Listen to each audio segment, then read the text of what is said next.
السلام علیکم، کیا حال ہے میرے دوستوں، میرے ویورز، کیا حال ہے، کیسے ہیں آپ؟ تو آج کی میری یہ سٹوری ہے رحمت علی کی۔ رحمت علی ایک کسان ہے اور ایک گاؤں میں اس کی 4-5 ایکڑ جگہ ہوتی ہے۔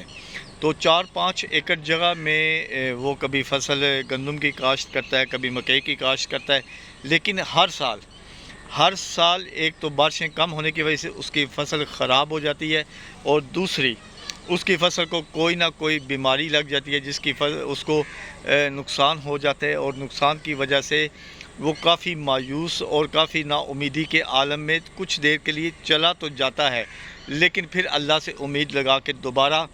اپنی نئی فصل کی تیاری میں مصروف ہو جاتا ہے۔ ایک دن رحمت علی کے بیٹے نے اس سے سوال کیا کہ ابا جان، آپ کی ہر سال فصل خراب ہو جاتی ہے، تو آپ کو کیا اس چیز کی افسوس، نا امیدی یا دکھ نہیں ہوتا؟ تو رحمت علی نے مسکرا کر اپنے بیٹے سے کہا کہ بیٹا، یہ کہ زمین اپنے مالک کی ماں ہوتی ہے، تو یہ ماں اپنے بیٹے سے ویسے پیار کرتی ہے جیسے اللہ اپنی مخلوق سے پیار کرتا ہے۔ تو کیا ہے کہ کسی 1 سال 2 سال 3 سال فصل خراب ہوگی ہو پانی کی وجہ سے یا کوئی بیماری لگنے کی وجہ سے، لیکن اللہ کی رحمت سے نا امید نہیں ہونا۔ اللہ تعالیٰ چاہے گا تو اللہ مہربانی کرے گا تو انشاءاللہ ہمارے حالات چینج ہو جائیں گے اور ایک اچھی فصل ہم اٹھائیں گے۔ تو اسی طرح پھر کچھ عرصہ گزرنے کے بعد رحمت علی نے اپنی ایک نئی فصل کی تیاری کی،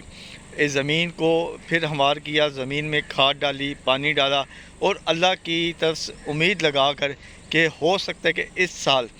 بارشیں بھی زیادہ ہوں اور فصل کو کوئی بیماری بھی نہ لگے، تو انشاءاللہ کہ ہماری فصل اس بار اچھی ہو جائے۔ تو اسی طرح وقت گزرتا گیا، رحمت علی نے اپنے زمین کو پانی لگاتا گیا، کھاد لگاتا گیا، اور اس کو اچھی امید تھی کہ اس سال انشاءاللہ امید ہے کہ بارشیں بھی ہوں گی اور ہماری فصل بھی ایک اچھی ہوگی۔ تو اسی طرح رحمت علی نے امید لگائی، اور جب فصل اٹھانے کا ٹائم آیا تو رحمت علی نے جب فصل کاٹی تو بہت اچھی فصل بنی اس کی۔ منڈی میں جب اس نے اپنی فصل بیچنے کے لیے گیا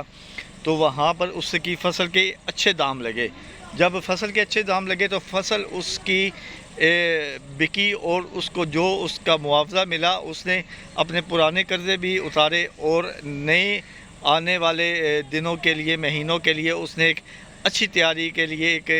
کھاد بھی خریدی اور اپنے گھر کے اخراجات بھی پورے کیے۔ اس لیے اس نے ایسا کیا کیونکہ اللہ تعالیٰ پر اسے یقین اور امید تھی کہ اللہ تعالیٰ اس کو اس کی فصل اچھی دے گا، اور اللہ تعالیٰ اس کی محنت کا صلہ ضرور دے گا۔ رحمت علی نے اپنی پوری محنت اور لگن کے ساتھ اپنی فصل کی تیاری کی، اپنی فصل پر توجہ دی، اپنی فصل پر اس نے اپنا ٹائم دیا، اور آج وہ اس قابل ہو گیا کہ اس نے ایک اچھی فصل اٹھائی اپنی زمین سے، اور زمین کے سے فصل اٹھا کر مارکیٹ میں بیچی، اور اس سے اسے ایک اچھا خاصا منافع ہوا۔ تو آج کا یہ ولاگ اسی لیے پہ میں ختم کرتا ہوں کہ اس کا یہ سٹوری اور سبق تھا کہ رحمت علی نے ایک اچھی فصل بنائی، اور ایک اچھا اس نے محنت اور لگن کے ساتھ اللہ تعالیٰ کے پر امید لگا کے اس نے اپنی زندگی بنائی، اور اپنے بیٹے کو یہ سبق دیا کہ بیٹا، جو بھی محنت اور لگن کے ساتھ کام کیا جائے وہ ایک اچھے اس کا نتیجہ نکلتا ہے، جس طرح ہماری اس فصل کا اچھا نتیجہ نکلا۔ تو آپ سے بھی یہ گزارش ہے کہ میری اس ویڈیو کو ضرور دیکھیں اور سبسکرائب کریں اور لائک کریں، اور میرے اس ویڈیو کو شیئر بھی ضرور کیا کریں، اور امید کرتا ہوں کہ میرے سبسکرائبر بھی آپ آگے بڑھائیں گے۔ تو آپ میری ایک نیکسٹ سٹوری کا انتظار کریں۔ یہ سٹوری تھی رحمت علی کی اور اس کی محنت کی، جو اس نے محنت کی اور اس نے اس محنت کا پھل پایا۔ السلام علیکم۔